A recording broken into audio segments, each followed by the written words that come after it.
Alors, l'objectif de cette vidéo, c'est de faire l'étude complète d'une fonction. Ça veut dire quoi? Ça veut dire étudier les limites aux bornes du domaine de définition, de savoir trouver son tableau de variation et de trouver les éventuelles asymptotes. Donc dans la première vidéo, pour éviter que ce soit trop long, dans la première vidéo, je vais étudier les limites. Dans la vidéo suivante, dont le lien va apparaître ici en haut à droite, on fera la dérivation et le tableau de variation. Et enfin, dans une dernière vidéo, eh bien, on étudiera les asymptotes. Alors, au passage, le symbole que vous avez ici, l'anti-slash, ça veut dire privé de. Donc ça veut dire R privé de 2, ça veut dire tous les nombres sauf 2, ça veut dire en fait comme domaine de définition, ça veut dire moins l'infini jusqu'à 2 exclu, union 2 plus l'infini. Et donc au lieu d'écrire tout ceci, eh bien on peut écrire de manière plus courte tous les nombres sauf 2, c'est-à-dire R privé de 2. Et donc du coup, comme on va étudier les limites aux bornes du domaine de définition, eh bien on va étudier la limite en moins l'infini, en 2 à gauche de 2, à 2 à droite de 2, et enfin en plus l'infini. C'est l'objet de ces deux questions qu'on va traiter maintenant. Alors, avant de vous laisser chercher, première chose que j'aimerais rappeler, quand vous cherchez une limite sur une forme du type l'infini sur l'infini, eh bien il y a deux techniques. Soit vous connaissez, et c'est au programme, le théorème, un théorème qui dit que chercher une limite de cette forme, eh bien ça revient à chercher la limite des termes de plus haut degré quand vous avez un polynôme au numérateur et au dénominateur, comme ici. Donc première méthode, c'est d'utiliser le théorème qui dit que la limite, ça revient à chercher la limite des termes de plus haut degré. Mais quand on n'a pas ce théorème, eh bien il faut penser à mettre en facteur le terme de plus haut degré. C'est ce qu'on va faire ici, on va utiliser les deux méthodes. Deuxième chose extrêmement classique sur les limites, quand vous cherchez une limite et que vous tombez sur quelque chose de la forme a sur 0 et que a est différent de 0, et bien pour trouver la limite, il faut chercher le signe du 0 qu'on a ici, savoir si c'est un 0 positif ou négatif. Donc ça, c'est quelque chose qu'on va utiliser et qui est extrêmement important. Donc voilà, j'ai rappelé les points les plus importants pour traiter cet exercice. Donc maintenant, appuyez sur pause, cherchez bien cet exercice et seulement après avoir bien cherché, regardez la suite de la vidéo. Alors, corrigeons la première question. Donc, on va chercher la limite de cette fonction en plus et moins l'infini. Et comme ici, c'est un polynôme, eh bien, on peut utiliser le théorème qui dit que chercher la limite de tout ceci, eh bien, ça revient à chercher la limite. Par exemple, si je traite quand x tend vers plus l'infini, ça revient à chercher la limite des termes de plus haut degré. Donc ici, de 2x carré sur x. Pour le moment, je suis au brouillon. Ensuite, on simplifie ce qu'on a ici. Donc, si je simplifie, ça revient à chercher la limite quand x toujours tend vers plus l'infini. Ici, je peux simplifier un x, c'est-à-dire de 2x. Et quand je cherche la limite de 2x quand x tend vers plus l'infini, ça fait entre guillemets 2 fois plus l'infini, ce qui nous fait plus l'infini. Donc ce théorème, il permet de conclure très rapidement. Et donc comment on rédige? Eh bien d'abord, on cite le théorème qu'on utilise. Et on dit que en l'infini, la limite d'un quotient de polynôme, c'est bien ici un quotient de polynôme, eh bien cette limite, elle est égale à la limite des quotients des termes de plus haut degré. Donc c'est-à-dire que la limite de tout ceci, eh bien on prend le terme de plus haut degré ici, le terme de plus haut degré là, et ensuite on simplifie, on n'a plus qu'à chercher la limite, c'est ce que j'ai écrit ici. La limite de f de x est égale à la limite de 2x carré sur x quand x tend vers plus l'infini. Ici, il y a un x qui se simplifie. On cherche donc la limite de 2x en plus l'infini. Et la limite de 2x, eh bien, ça fait 2 fois plus l'infini, ce qui fait plus l'infini. Et on fait exactement le même raisonnement en moins l'infini. Et donc quand je cherche la limite de f, cette fois-ci en moins l'infini, ça fait exactement la même chose, 2x carré sur x, mais cette fois-ci en moins l'infini. On simplifie exactement de la même façon, donc on cherche la limite de 2x en moins l'infini, et donc cette fois-ci ça fait entre guillemets 2 fois moins l'infini, ce qui nous fait moins l'infini. Alors, c'est extrêmement important de savoir traiter cette question sans utiliser le théorème, parce que parfois, quand vous n'aurez pas des polynômes, eh bien, vous serez obligé d'utiliser la deuxième technique. Donc, autant savoir l'utiliser tout le temps. Elle prend pas beaucoup plus de temps. La technique, ça va être de mettre en facteur le terme de plus haut degré. Et c'est comme ceci, en mettant en facteur, qu'on démontre justement le théorème qu'on vient d'utiliser ici. Donc maintenant, on va retraiter cette question, mais en mettant en facteur le terme de plus haut degré. Alors déjà, je rappelle parce que c'est important, quand vous cherchez la limite d'une fonction en l'infini et que cette fonction c'est un polynôme ou un quotient de polynôme et qu'on tombe sur une forme indéterminée du type l'infini moins l'infini ou l'infini sur l'infini, eh bien il faut penser à mettre en facteur le terme de plus haut degré. Alors regardons ce qui se passe. Je fais tendre donc x vers plus l'infini. Donc ce bloc-là tend vers plus l'infini. Donc au carré, ça tend vers plus l'infini. Et fois 2, ce bloc-là tend vers plus l'infini. Et ce bloc-là, x tend vers plus l'infini, 3x aussi. Donc on a quelque chose de la forme l'infini moins l'infini, et donc déjà rien qu'à ce niveau, on a déjà une forme indéterminée. Donc il faut penser à mettre en facteur le terme de plus haut degré, et il faut le faire en haut et en bas. Alors allons-y, donc ici je vais mettre x carré en facteur. Donc pour savoir ce qui reste dans ma parenthèse, je divise tout par x carré. Donc si je divise 2x carré par x carré, il me reste 2. Ensuite si je divise 3x, je divise tout par x carré. 3x, là je suis au brouillon, divisé par x carré, ben ça fait, je peux simplifier un x, ça fait 3 sur x. Donc ça fait moins 3 sur x, et vous l'avez compris, je divise tout par x carré, donc ça fait moins 3 sur x carré. Et si vous voulez vérifier que vous n'êtes pas trompé, eh bien vous redéveloppez, et vous allez voir qu'on tombe bien là-dessus. Alors ensuite, on fait exactement pareil, mais cette fois-ci au dénominateur. Et le terme de plus haut degré, vous l'avez compris, c'est x. Donc je mets x en facteur, et donc je divise tout par x pour savoir ce que j'ai dans ma parenthèse. Donc x divisé par x, ça fait 1, moins 2 sur x. Ensuite, regardez, j'ai x carré ici, j'ai x là, donc je vais pouvoir simplifier, et il va me rester un x au numérateur. Donc il va me rester x, la même parenthèse là, et la même parenthèse ici. Et maintenant, une fois que vous avez mis en facteur le terme de plus haut degré et que vous avez simplifié, eh bien, il n'y a plus de forme indéterminée. Regardez, on fait tendre x vers plus l'infini. Donc ce bloc-là tend vers plus l'infini. 3 divisé par un nombre infiniment grand, eh bien, ceci va tendre vers 0.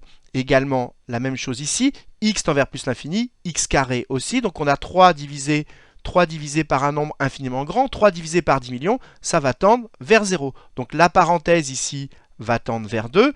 X lui tend vers plus l'infini, et pareil ici, 2x, je rappelle, tend vers plus l'infini, 2 divisé par un nombre infiniment grand, ça tend vers 0, donc le dénominateur, l'ensemble du dénominateur tend vers 1. Donc au final, vous avez 2 fois plus l'infini, entre guillemets, ça tend donc vers plus l'infini, divisé par un nombre qui tend vers 1, et bien entre guillemets, l'infini divisé par 1, ça tend vers plus l'infini, et maintenant, ce que j'ai écrit en vert, il n'y a plus qu'à le rédiger. Et donc maintenant, tout le raisonnement que j'ai fait en vert ici au brouillon, je le rédige ici. Donc première étape, j'écris que la limite de toute ma parenthèse que j'ai ici, eh bien quand x tend vers plus l'infini, la limite de tout ceci, eh bien c'est 2. Ensuite, j'écris que la limite de ce bloc-là, quand x tend vers plus l'infini, la limite de x, c'est plus l'infini. Ensuite, j'écris donc comme entre ces deux blocs, il y a un multiplié, j'écris que par produit, la limite de tout ceci du numérateur, eh bien ça fait l'infini fois 2. Eh bien dans ma tête, l'infini fois 2, on n'écrit pas évidemment l'infini fois 2, on le pense mais on ne l'écrit pas. Eh bien cette limite, elle vaut plus l'infini. Enfin, j'écris la limite du dénominateur. La limite du dénominateur, on a expliqué, c'était 1. Et donc ensuite, comme ceci, le dénominateur tend vers 1 et que le numérateur tend vers plus l'infini, on écrit que par quotient, puisqu'entre les deux, c'est un quotient, eh bien les limites du tout. Dans sa tête, on pense que l'infini divisé par un nombre très proche de 1, ça tend vers plus l'infini. Eh bien la limite de notre fonction f, c'est plus l'infini en plus l'infini.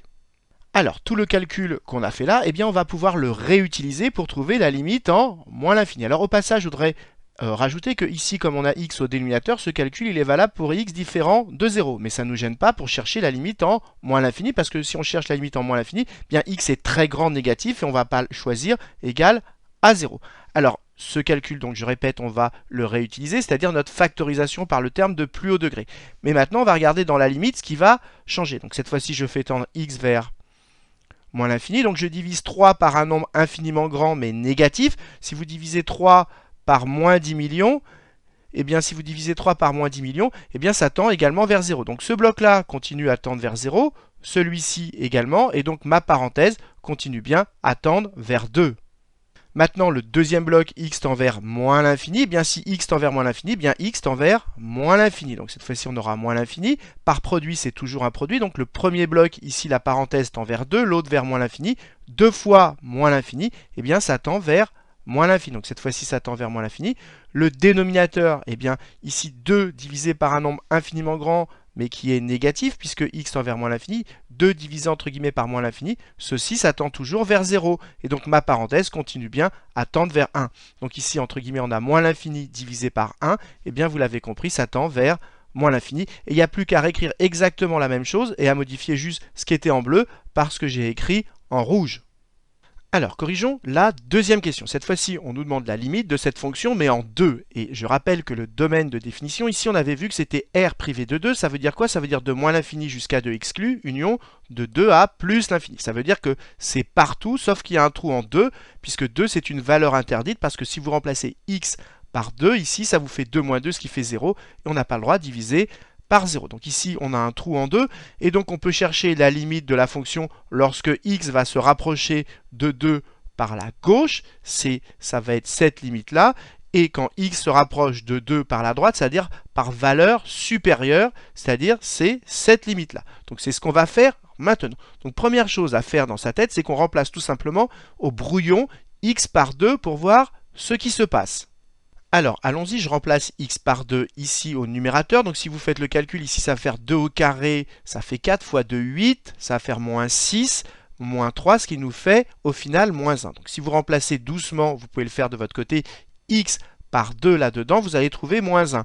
Et ici, ce bloc-là, quand je remplace x par 2, vous l'avez bien compris, on l'a déjà dit, ça va faire 2 moins 2, ça va tendre vers 0. Donc, finalement, on a quelque chose de la forme moins 1 sur 0. Le numérateur va tendre vers moins 1, et le dénominateur, parce que je n'ai pas le droit de remplacer exactement x par 2, mais par un nombre proche de 2. Donc le numérateur va tendre vers moins 1, et le dénominateur va tendre vers 0. Et on a indiqué dans le rappel que quand le dénominateur tend vers 0, pour trouver la limite de ceci, eh bien, il faut trouver d'abord le signe du dénominateur. Donc première étape, c'est de chercher systématiquement le signe du dénominateur lorsqu'il s'annule. Donc ici, on va chercher le signe de x-2. Alors, allons-y. D'abord, x-2, c'est une fonction affine.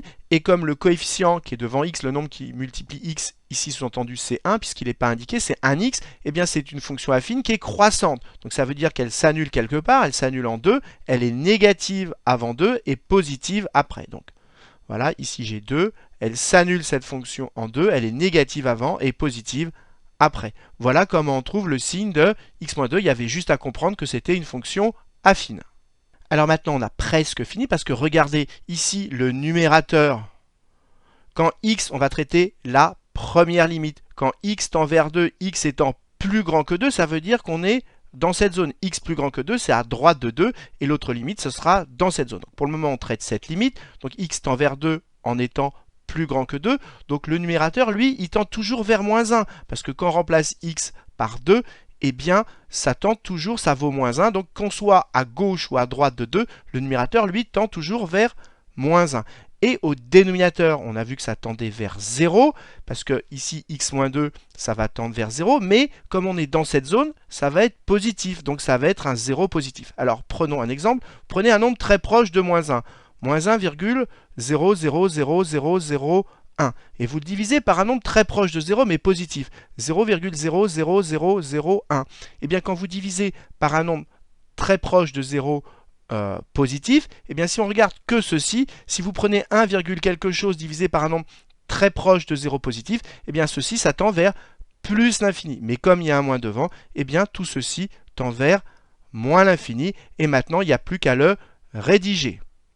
Et donc je commence par écrire que la limite du numérateur que j'ai réécrite ici, quand x tend vers 2, c'est moins 1. Peu importe que x soit plus grand ou plus petit que 2, le numérateur il tend toujours vers moins 1 quand x tend vers 2. Ensuite j'écris la limite du dénominateur, c'est 0, mais comme x ici est plus grand que 2, on est dans cette zone dans notre tableau de signes, donc c'est un 0, x-2 tend vers 0 en étant positif. On écrit 0 plus. Et ensuite, pour trouver la limite du tout, je répète comment j'ai fait. Si vous prenez 1 divisé par 0,0001, eh bien, ça va vous donner un nombre très grand positif. Et donc, si vous prenez moins 1 divisé par ceci, ça vous donne un nombre très grand négatif. En fait, on applique la règle des signes. Et donc, on écrit que par quotient, la limite du tout, moins 1 divisé par un nombre très proche de 0 positif, ça va, comme ici c'est négatif, ça va donner un nombre très grand, mais négatif. Et pour vous en convaincre, je vous conseille d'utiliser votre calculatrice et de prendre moins 1 et de le diviser par un nombre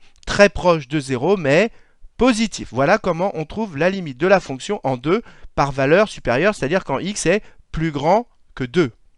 Alors maintenant, je vais traiter l'autre limite. Donc cette fois-ci, on fait tendre x vers 2 mais par valeur inférieure à 2. Alors qu'est-ce que ça va changer? Je le mets en rouge, x tend vers 2 mais x est plus petit que 2, et bien ici ça tend toujours vers moins 1.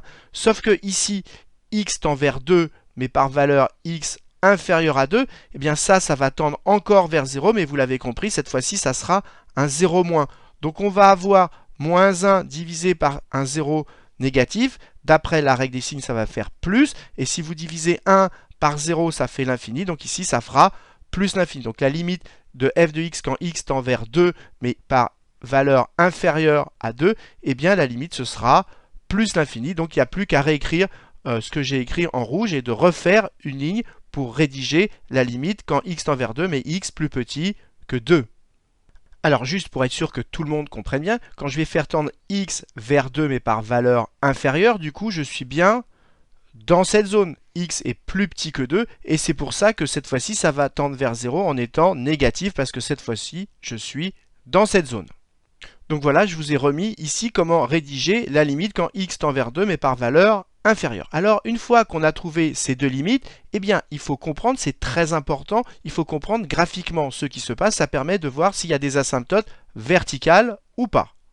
Alors comment on fait pour comprendre? Eh bien d'abord on fait un repère, on place 2 sur l'axe d'abscisse parce que x va tendre vers 2, on prend, là je suis au brouillon, un point au hasard, son abscisse c'est x et son ordonnée c'est f de x. Et maintenant, il faut comprendre ce qu'on a démontré. On a démontré que quand x tend vers 2, en étant plus grand que 2, donc par ce côté-là, eh bien f de x, c'est-à-dire l'ordonnée, va tendre vers moins l'infini. Donc x se rapproche de cette valeur-là, et l'ordonnée f de x va tendre vers moins l'infini. Donc voilà ce qui se passe, on va avoir une asymptote verticale. Et qu'est-ce qu'on a de l'autre côté? Quand x tend vers 2, si je prends x de ce côté-là, quand x tend vers 2 par valeur inférieure, et bien cette fois-ci, f de x, l'ordonnée tend vers plus l'infini. Donc si je suis de l'autre côté, et bien voilà ce qui se passe. Donc ici, ça va faire ceci, ici, ça va faire cela. Ici, on aura une asymptote verticale. Et donc c'est ce que j'ai représenté ici, c'est pas parfait parce que c'est pas très droit, mais c'est un brouillon. Et donc cette droite, elle a quoi comme équation? Eh bien, comme tous les points de sa droite ont la même abscisse, c'est une équation x égale 2. Et donc on peut en conclure d'après ces deux limites, eh bien que la courbe de f, elle admet une asymptote verticale d'équation x égale 2. C'est ce que je vais rajouter maintenant. Et donc j'écris tout simplement que la droite d'équation x égale 2 est asymptote verticale à la courbe de f, ce qui termine la deuxième question.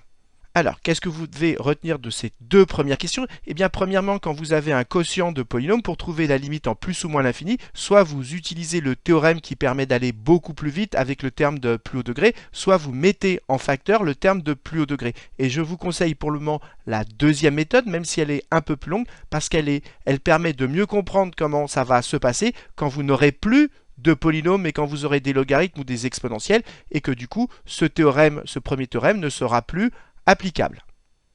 Deuxième chose très importante à comprendre, quand vous avez une fonction et que le dénominateur tend vers 0, eh bien il faut penser à trouver son signe comme on l'a fait ici en faisant un tableau de signes. Et ensuite, il faut comprendre que quand on divise par exemple 1 par un 0 positif, eh bien 1 divisé par un 0 positif, ça va tendre vers plus l'infini. Et 1 divisé par un 0 négatif, ça va tendre vers moins l'infini. Ça, c'est quelque chose de très important à comprendre. Et pour s'en rendre compte, si vous n'êtes pas sûr, vous prenez 1, vous divisez par un nombre très proche de 0, soit positif, soit négatif, selon les cas. Enfin, dernière chose très importante, quand vous avez trouvé une limite, il faut penser à faire un schéma sur votre brouillon pour comprendre graphiquement ce qui se passe et de voir que, comme ici, il y avait une asymptote verticale. Donc voilà, j'espère que cette vidéo vous a permis de mieux comprendre les limites en plus ou moins l'infini et des limites sur des valeurs interdites. Et comme d'habitude, si vous avez apprécié cette vidéo, n'hésitez pas à la partager et à la liker. Et dans la prochaine vidéo dont le lien va apparaître ici en haut à droite, eh bien, on traitera le tableau de variation de f.